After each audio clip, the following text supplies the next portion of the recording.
Salli wa sallim ala nabiyyina Muhammadin wa ala alihi wa ashabihi wa man tabi'ahum bi ihsanin ila yaumiddin, amma ba'du. Alhamdulillah, jamaah yang dimuliakan oleh Allah Subhanahu wa taala, bersyukur kita kepada Allah malam ini kembali dapat melanjutkan pengajian kita. Tak lupa salawat dan salam semoga senantiasa dilimpah curahkan kepada Nabi kita Nabi Muhammad sallallahu alaihi wasallam, keluarga, sahabat dan pengikut-pengikut beliau, umat-umat beliau, dan mudah-mudahan kita digolongkan menjadi umat-umat beliau, umat yang insyaallah mendapatkan syafaat beliau di hari kiamat nanti. Jamaah yang dimuliakan oleh Allah Subhanahu wa taala, malam Ahad ya. Sebagaimana saya sampaikan, ini saya belum menentukan pembahasan apa. Karena di sini kita saja ada 4 kali mungkin pengajian, ada kajian tafsir, ada kajian akidah tapi dalam bentuk hadis-hadis tentang akidah. Ya. Ada juga kajian sirah Sama'il Muhammadiyah oleh Ustaz Hadi. Nanti ada juga kisah para nabi yang disampaikan oleh Ustaz Faidil. Nah, kemudian ya supaya tidak berulang temanya, kita perlu mencermati apa sekiranya yang bagus untuk kemudian kita bahas. Sementara saya juga di masjid yang lain ya. Ini malam Ahad, nanti malam Selasa di Masjid Al-Amanah jamaahnya ya ini. Artinya jamaah yang ini hadiah juga di sana. Nanti malam Rabu kajian fikih ada juga. Ya. Nanti kajian akhlak malam Kamis juga begitu. Nah, tapi kemudian tadi di tengah saya kemudian mengamati apa yang perlu kita bahas. Saya sampai kepada satu pembahasan dan insya Allah ini nanti akan berlanjut, yakni tentang parenting nabawi, ya. Tentang pendidikan anak tapi dalam perspektif manhaj Nabi atau dalam perspektif Al-Quran, perspektif sunnah. Kenapa? Ya karena ini sangat penting sekali. Satu, kita ata-ata memang juga punya anak. Yang kedua, kadang-kadang yang berkembang konsep parenting, konsep pendidikan anak ya, di dunia pendidikan ini ya berasal juga dari barat. Ya, kemudian kadang ada yang kemudian berjiwa sekuler juga. Tentu kita tidak anti dengan sesuatu yang ya konsep yang baru, tidak anti kita. Tapi kalau dia bertentangan dengan Islam atau paling tidak bertentangan dengan apa yang sudah ada di dalam agama ini, kan kita harus pilih-pilih juga. Ya. Nah, contoh, dulu mungkin entah dari mana asalnya, katanya kalau mendidik anak itu hindari menggunakan kata jangan. Ya. Kenapa kalau jangan itu? Alasannya adalah orang biasanya justru semakin penasaran. Pak, ini titip kotak, jangan dibuka lah. Titip ke Pak Mordiono, malah penasaran kenapa kada boleh dibuka. Nah, sekilas memang itu, oh iya juga ya, kalau cuma kita gunakan logika-logika kita saja. Tapi kalau kita melihat ayat, kalau kita melihat hadis, ya, ayat saja Luqman ketika Mas Luqman Ketika Luqman berwasiat kepada anaknya, ya bunayya la tusyrik billah. Wahai anakku, kata Luqman, jangan engkau menyekutukan Allah. Inna syirka la dzulmun adzim. Karena sesungguhnya kesyirikan itu adalah kedzaliman yang besar. Di dalam hadis, ya, ketika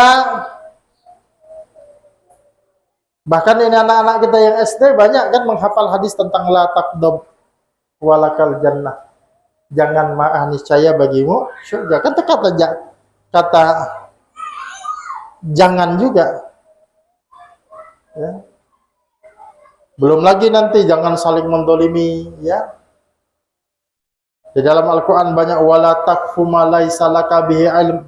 Janganlah kamu mengatakan sesuatu yang kamu tidak memiliki ilmunya. Jadi kesimpulannya, kalau saya memandang, mengamati, masalahnya itu bukan pada kata jangan. Tapi masalahnya adalah kita mungkin tidak komprehensif, ya, tidak dengan hikmah ketika menjelaskan itu. Kata jangan itu boleh saja, tapi ditanamkan sampai pada keyakinan kenapa ini jangan dilakukan, kenapa ini, sehingga apa? Ya, suatu saat mereka meyakininya dengan sepenuh hati. Ya.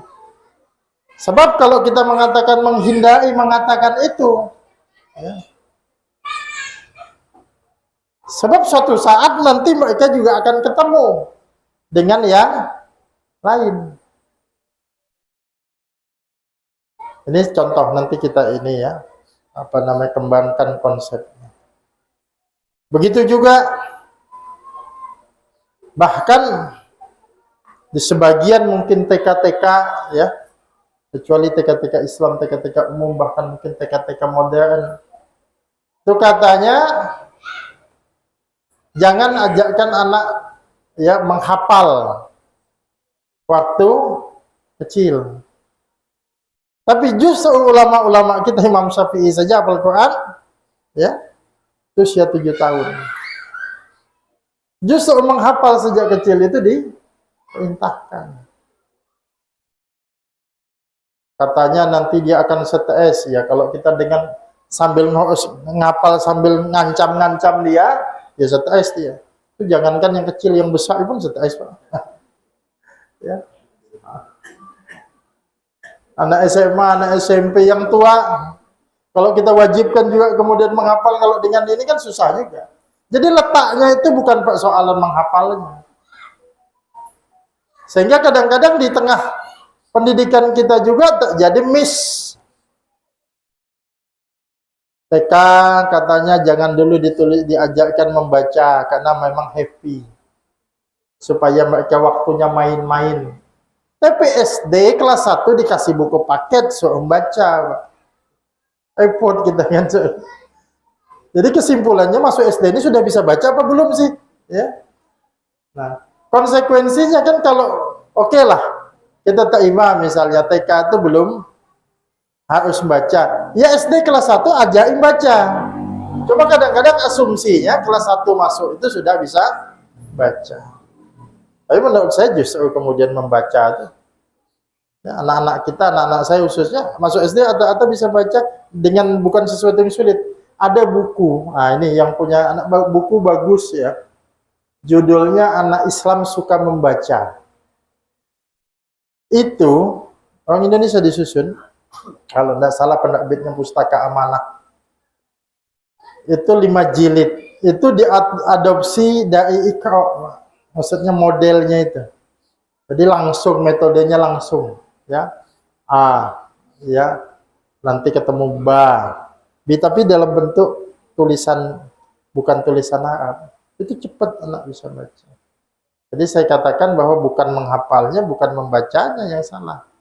Nah, tapi kemudian kalau tekanan-tekanan itu ya semua pada usia tingkatan ya ada tekanannya.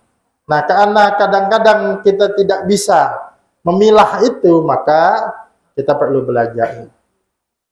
Nah, makanya di dalam konsep pemikir Muslim saat ini ya, misalnya di kalangan Ustadz Hamid Fahmi Jakasi dan kawan-kawan di INSIS itu ya, atau di MIUMI, di Ustadz Adian, itu konsepnya adalah islamisasi ilmu, bukan memadukan. Nah, kita sekarang ini salah, memadukan ilmu umum dengan ilmu barat. Apa ilmu barat dengan ilmu Islam, ilmu modern dengan ilmu agama.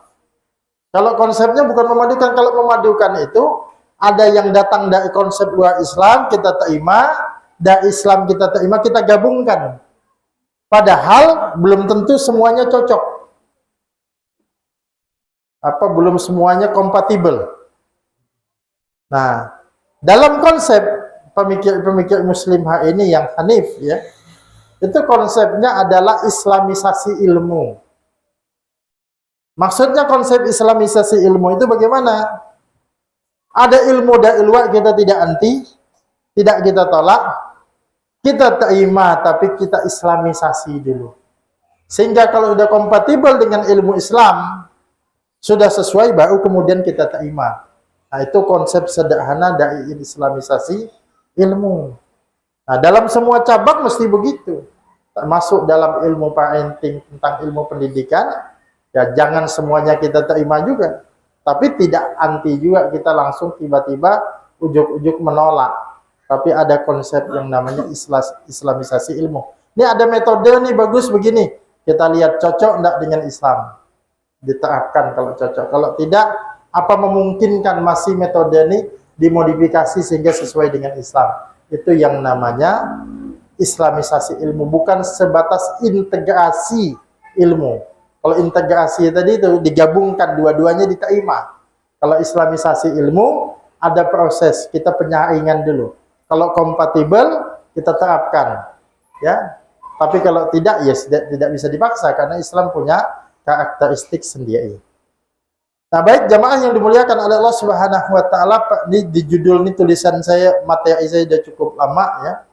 Parenting Nabawi. Judul kecilnya saya tulis di situ Nabi Ibrahim dan Imran sebagai figur ayah teladan. Ya. Parenting Nabawi ini kan kita belajar konsep parenting dari Al-Qur'an, yang konsep dari wahyu dari Nabi. Nah, di sini ada dua tokoh, dua sosok.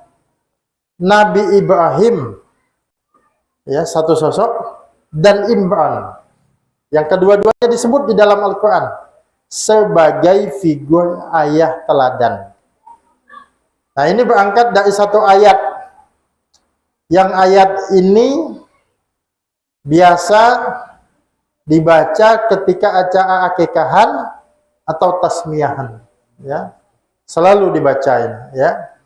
Nah, cuma kadang-kadang kita nggak fokus kalau diundang akikahan tuh, kan ada pengajiannya tuh nggak fokus ke ayat ini. Fokusnya gulai kambingnya, Pak, ya, yang udah kecium, Pak. Ya. Jadi di dalam surah Al-Imran ayat 33 itu disebutkan di situ innallaha astafa Adam wa Nuha wa ala Ibrahim wa ala Imran alal alamin. Sesungguhnya Allah telah memilih Adam, Nuh, keluarga Ibrahim, dan keluarga Imran melebihi segala umat di masa mereka masing-masing. Ya, Al-Imran 33. Jadi di sini intinya itu ada 4 tokoh. 4 tokoh yang dijadikan atau disebut oleh Allah Subhanahu wa taala dan disebutkan punya kelebihan. Siapa itu? Adam. Ya, Nabi Adam, Nabi Nuh, Nabi Ibrahim, dan Imran. Tetapi jamaah yang dimuliakan oleh Allah Subhanahu wa taala, ada yang unik. Ketika menyebut Nabi Adam dan Nabi Nuh, Allah tidak menyebut keluarga mereka. Ya. Tapi saat menyebut Nabi Ibrahim dan Imran, Allah membawa serta keluarganya. Ya. Jadi ketika disebut tadi kan, kalau kita perhatikan ayatnya, innallaha astafa, sesungguhnya Allah telah memilih. Siapa yang dipilih? Adam, yang pertama Adam. Wa Nuhan, dan Nuh. Ya. Sebut dua tokohnya, Adam, Nuh, langsung namanya disebut. Tapi begitu Ibrahim, nggak disebut wa Ibrahimah, tapi wa ala Ibrahimah, dan keluarga Ibrahim. Begitu juga Imran, tidak disebut wa Imrana, tidak, ya, wa ala Imrana, dan keluarganya Imran. Makanya ada surat nanti Ali Imran di Al-Quran, surah ketiga, ya, namanya tuh Imran. Ali Imran itu artinya keluarga Imran. Nah, kita banyak namanya Ali Imran, Pak, kan? Ya nggak apa-apa juga karena ngambil dari ayat. Padahal nama aslinya tokoh yang diceritakan tuh Imran. Disebut Ali Imran itu karena keluarganya Imran. Ya. Wa ala Ibrahim wa ala Imran alal alamin. Ya, mereka berempat ini melebihi, ya, segala umat di masa mereka masing-masing. Nah, tadi Adam dan Nuh tidak disebut keluarga Adam, keluarga Nuh. Kenapa? Nah, ini ya yang bisa kita tadabburi adalah karena Nabi Adam dan Nabi Nuh diuji dengan keluarganya, khususnya dengan anaknya, ya. Jadi Adam dan Nuh itu tokoh teladan, orang baik, tapi diuji dengan anak. Ya. Artinya ada kalanya tokoh, ada kalanya orang baik, ada kalanya orang saleh, ya, itu juga diuji, ya, dengan anaknya. Ada kalanya begitu, ya. Jadi kita juga nggak bisa menghakimi. Kalau ada anak orang nakal, itu pasti bapaknya yang salah, nggak bisa kita hakimi. Makanya saya sering mencontohkan, jangan sampai nanti ada anaknya nakal lalu bilang kamu nakal betul, bapakmu aja haji tapi kelakuan, ya, bapaknya ustadz tapi kelakuannya nggak bisa kita. Nabi saja diuji dengan anak. Kita tidak bisa menghakimi orang itu karena bisa jadi anaknya nakal padahal sudah berbagai macam cara dia lakukan untuk mendidiknya. Tiap malam mungkin dia berdoa, Rabbi habli minas salihin. Kita nggak tahu. Karena anak itu tadi ujian. Nabi pun diuji. Nah, jadi itu yang bisa kita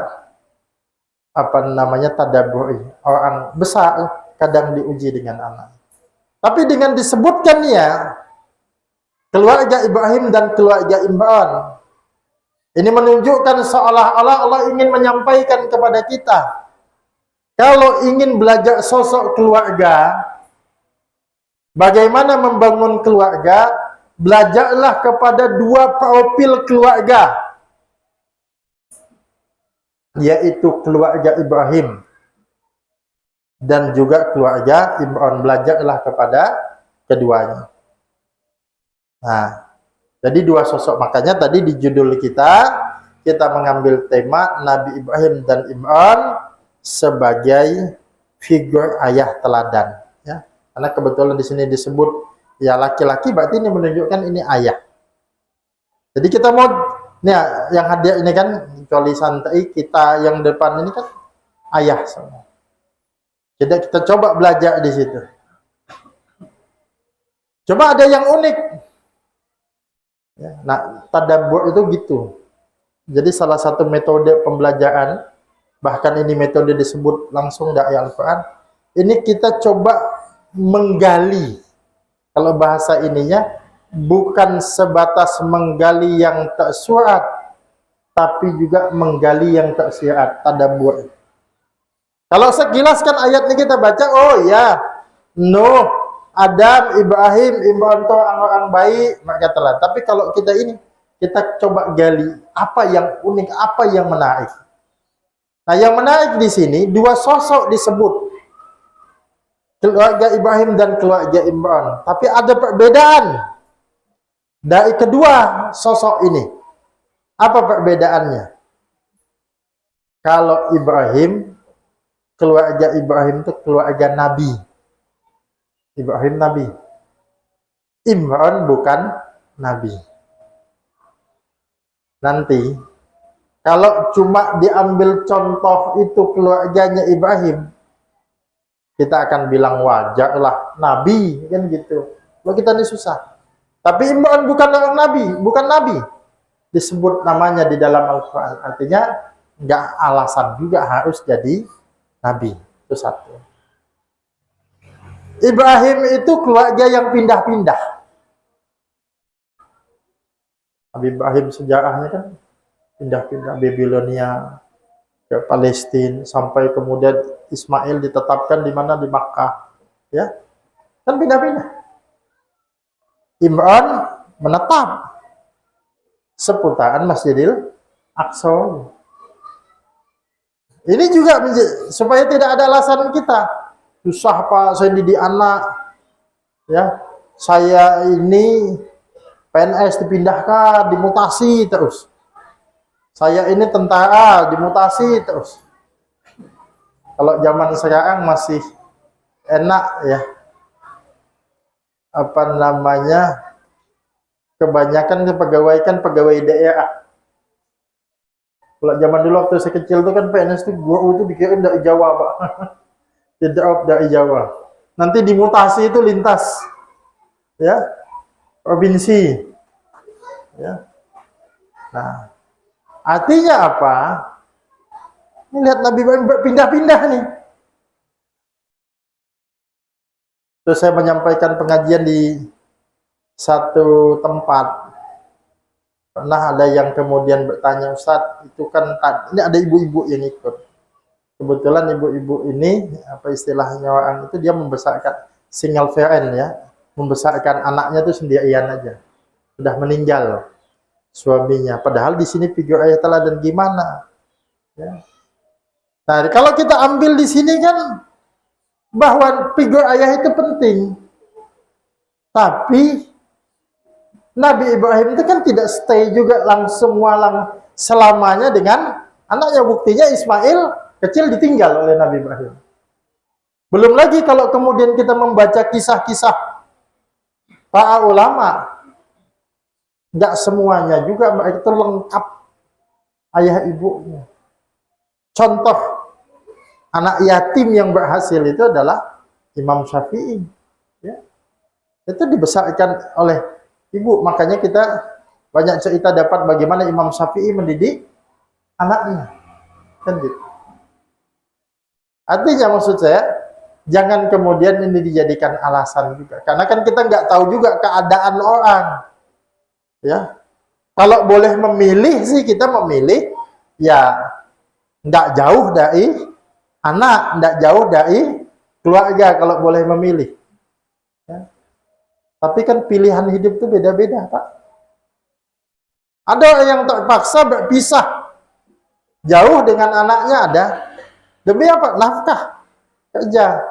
Coba cari kerja di sini aja. Mungkin kalau dia bisa jawab, memangnya aku belum cari. Ini sudah diusahakan. Karena inilah jalannya kan gitu. Nah, ada yang bisa bawa anaknya pindah-pindah, ada juga. Nah, tapi itu bukan alasan. Kita bisa belajar dari sisi Nabi Ibrahim. Artinya ingin saya katakan bahwa kehadiran ayah itu bukan semata-mata fisik. Ya. Tapi kemudian juga adalah yang paling penting. Itu adalah visi dan kehadiran secara ideologi. Ini yang penting. Kenapa? Karena betapa banyak ayah yang kemudian membersamai anaknya. Tapi kebersamaan itu hanya kebersamaan biologis. Kasih makan, ya, anaknya butuh apa dikasih, ya, kasih uang itu kan kebersamaan secara biologis. Tapi coba kita hadir juga kebersamaan anak itu secara ideologis. Walaupun enggak mesti doktrin kita itu doktrin kayak kita pengajian gini ngajarin anak-anak, enggak. Contoh, dialog, praktek. Saya aja jamaah yang dimuliakan oleh Allah Subhanahu wa taala. Ya kan Ustadz, maksudnya ngisi. Ya bisa juga saya datang ke anak tuh nasihati kayak pengajian gitu, enggak. Ya. Cuma ada satu momen, ya. Maksud saya anak saya itu ada enggak yang dia ambil dari saya tuh enggak bisa langsung saya lihat respon mereka. Ya. Jadi Ramadan kemarin kan rasanya awal Ramadan Gigih itu ada pulang, ya. Nah, rupanya dia sempat ngelihat atau sebelum Ramadan Kak Kultum saya di beberapa tempat ikut pengajian. Kan datang duduk nggak pernah perhatian, nggak pernah juga minta materi apa itu tadi. Suatu ketika di pondok dia dapat tugas muhadharah, tugas kultum. Kalau tidak salah kultum Ramadan, Ustadz Hasbi yang cerita. Ya. Ya. Ustadz Hasbi itu begitu dengar ini kok bagus materinya terstruktur gitu. Ya. Lalu kemudian Ustadz Agus tanya, "Dia kok bagus materinya? Ngambil dari materi siapa?" Kata Gigi Ustadz Agus. Di sana kan ada Ustadz Agus kan? Ustadz Agus siapa? Agus Salam. Rupanya dia ingin masih mengkamuflasekan tadi. Mudah-mudahan tidak ditanya lanjutan. Dari Ustadz siapa? Ustadz Agus. Harapnya Gigi itu stop sudah Pak di situ. Ternyata ditanya Agus siapa? Jawab Ustadz Hasbi jadi ketawa. Nah maksud saya apa? Kadang-kadang ya gitu kebersamaan kita itu cuma kita bawa pengajian. Cuma kita tunjukkan sikap saja. Ya, itulah yang namanya kebersamaan ideologis. Bahkan kita berusaha mengajarkan kejujuran dengan praktek, tidak mau makan yang haram itu bagian daripada kebersamaan ideologis. Ya. Nah, jadi kehadiran itu jadi bukan semata-mata biologis.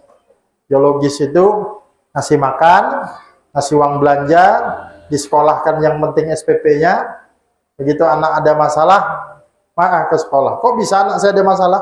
Saya kan nggak pernah telat bayar SPP.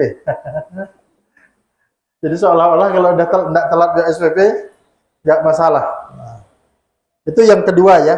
Ibrahim keluarga berpindah-pindah, Imran itu keluarga menetap, itu perbedaan. Jadi sama-sama disebut, tapi kemudian mereka ini ada perbedaan-perbedaannya. Nah kemudian yang ketiga, Ibrahim dikaruniai anak laki-laki. Ya. Ismail, Ishak, itu kan anaknya laki-laki. Imran itu anaknya perempuan. Maryam kan. Nah, apa maknanya? Boleh kita pengen anak laki-laki, pengen anak perempuan. Tapi dua-duanya baik. Dua-duanya karunia Allah. Ya. Tinggal kalau ingin mendidik anak laki-laki, belajarlah dari Ibrahim. Untuk mendidik anak perempuan, belajarlah dari Imran, dua-duanya. Ya. Nah, sebagian orang, ada kan orang yang kepengen pak anaknya perempuan, lahir laki-laki. Kecil dikasih boneka. Kecil kasih main. Gede apa? Tumbuhnya salah. Ya. Tumbuhnya salah. Nah. Bahkan kadang-kadang ada yang tidak disengaja juga, mungkin karena lingkungannya nih. Banyak mungkin sepupu-sepupu perempuan, ketika dia bergaya-gaya seperti perempuan, dia anggap itu sebagai sebuah yang lucu. Dipasangi jilbab, walaupun cuma main-main. Tapi loh, itu pengaruh, itu bahaya. Ya. Nah maka, mau anak laki-laki, mau anak perempuan ini, semua ini adalah karunia Allah. Ya. Adik kita kan Pak Koko, Pak Najib, laki-laki semua Pak. Ya. Walaupun inginnya anak perempuan juga, ya. Tapi itulah amanah sama. Artinya bisa menjadi orang yang bertakwa, bisa menjadi yang ini. Imran anaknya bertakwa, Ibrahim anaknya bertakwa juga, nggak ada masalah. Ya. Kadang ada juga yang kemudian anaknya perempuan, so. Ada. Alhamdulillah ada yang kemudian ya Ibrahim anak laki-laki dan perempuan. Kalau kita mengatakan bahwa susah mendidik anak laki-laki, ya sama mendidik anak perempuan juga ada susahnya. Atau sebaliknya ada yang bilang bahaya susah mendidik anak perempuan, sama mendidik anak laki-laki. Ya. Apalagi di tengah pergaulan bebas, ya ini juga sama-sama dengan anak laki dan anak perempuan, sama-sama ini tidak. Nah, Al-Quran menyebut beda, iya beda di dalam proses kita mendidiknya, betul, ya. Tapi maksud saya sama di sini adalah sama-sama ini karunia Allah, sama-sama sudah dijadikan model contoh. Mendidik anak perempuan lihat Imran, mendidik anak laki-laki lihat Ibrahim sama. Nah itu, jadi yang pertama Ibrahim keluarga Nabi, Imran bukan Nabi. Ibrahim keluarga yang berpindah-pindah, Imran cenderung untuk menetap. Yang ketiga Ibrahim dikaruniai anak laki-laki, Imran anak perempuan. Yang keempat, Ibrahim keluarga poligami, Imran keluarga monogami. Ya. Nah, ini besar juga hikmahnya. Kenapa? Jangan simpulkan bahwa kalau poligami pasti berantakan, belum tentu juga. Ya. Poligami yang sukses banyak. Sebaliknya yang monogami berantakan juga ada, gitu. Nah, jadi bukan itu masalahnya, kembali ke orangnya. Ya. Sebaliknya juga, bapak-bapak di sini jangan menganggap kesuksesan itu kalau poligami, Pak. Kalau enggak poligami kayaknya belum sukses. Enggak, Imran sukses dengan monogami. Ya, ini keadaan saja, ya. Keadaan saja, ya, yang masing-masing itu berbeda dan tuntutannya berbeda-beda, ya. Tapi jangan dijadikan tadi, tuh kasihan anaknya itu, ya, berantakan, itulah buruknya poligami. Nah, salah sudah kan kalau gitu. Karena yang yang istrinya satu juga anaknya terlantar juga ada. Jadi bukan itu masalahnya. Jadi yang mau poligami menjalani takdirnya silahkan poligami, ya. Yang kemudian memang sudah takdirnya harus monogami dan dia mungkin inilah jalannya, ya sudah. Nggak usah juga diprovokasi. Apalagi dibadakan seminar saja, gak setuju ada seminar motivasi. Kalau pengajian menjelaskan supaya ini hukumnya gini, tanggung jawab, iya. Tapi kalau untuk seminar motivasi apa segala macam, enggak. Kalau ada yang nanya apa hukum poligami, apakah sunnah, saya katakan menikah itu sunnah. Kan hukum asal menikah itu sunnah. Bisa menikah satunya sunnah, menikah duanya juga bisa sunnah. Sebagaimana menikah itu hukumnya bisa sunnah, tapi bisa haram juga. Itu jangankan menikah dua, menikah yang pertama juga. Kalau dia menikahi dalam rangka untuk menelantarkan, maksud untuk perturut hawa nafsu, habis itu mau ditinggalkan, haram juga. Ya, menikah yang kedua juga bisa jadi begitu. Jadi bagaimana keadaannya ya tergantung situasinya. Ya. Nah, jadi ini ya 4 perbedaannya. Nah, nanti bagaimana nanti teladan prakteknya Nabi Ibrahim dalam mendidik anaknya, insyaallah kita jelaskan pada pekan depan. Nah, karena sudah masuk waktu Isya, insyaallah kita lanjut nanti sesi tanya jawab ya setelah sholat Isya. Ya, jangan pulang dulu. Kemudian udah siap nanya, Pak. Kemarin sepi, Pak, nggak ada yang nanya. Iya. Oh ya. Ya, baik, sekian kita tutup dengan doa penutup majelis. Subhanakallahumma wa bihamdika asyhadu an la ilaha illa anta astaghfiruka wa atubu ilaik. Sekian, assalamualaikum warahmatullahi wabarakatuh.